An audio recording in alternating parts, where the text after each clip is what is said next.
Today I'm going to talk about a word that nobody really likes, and that word is failure. To fail. I have failed. I am a failure. That word is a horrible word. It makes us feel bad when we say it about ourselves. But it's an experience that you are likely to have when you learn a language. So the question really is not, how do I not ever fail? But the question is, how do I deal with failure when it happens? So I'm going to share two stories about students of mine who dealt with failure in very, very different ways. The first student was a CPE student, and before I met her, she had failed CPE 3 times. Now, this student was a high school teacher in Switzerland, and high school teachers in Switzerland must have CPE. So for her, if she didn't pass this exam, she was going to lose her job. So when we met, she was feeling really, really stressed and anxious, really stressed. And she didn't know why she was failing, she didn't know what she was doing wrong, she had no idea how to deal with the situation. So we did about 2 months of lessons, did some practice, looked at lots of exam strategies and lots of kind of mindset tips to help her get things into perspective.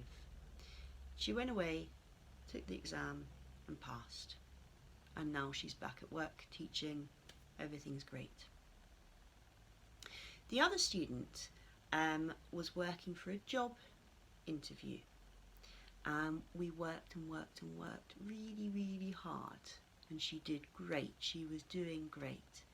And then suddenly I never heard from her again. Now my guess is that she didn't get the job she wanted, and she just quit. She gave up. For her, this job was, she thought, the only chance she would ever get to have this position. And I think she quit because she didn't get it and she couldn't deal with feeling so bad about herself. Now, it's very different taking an exam and doing an interview. In an exam, if you do the work and you've got the language, you will pass.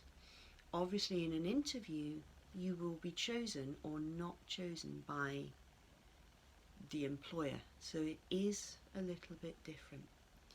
But this idea of picking yourself up and continuing to work for your goal, no matter what that is, that really decides whether you are going to fail or not fail. Now,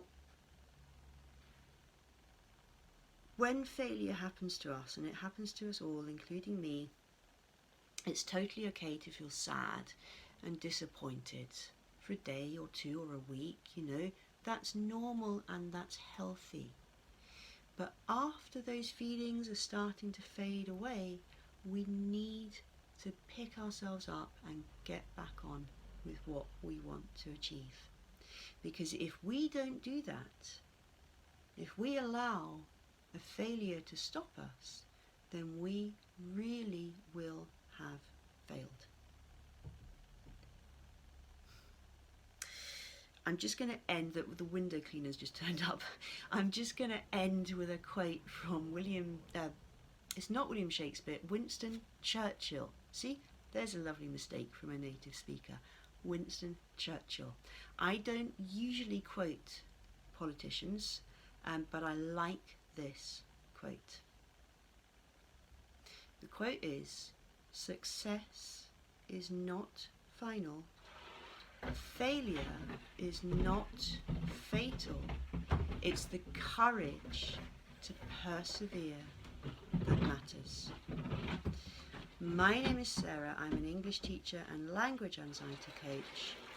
I help people overcome their fear of speaking and using English. Thanks for watching.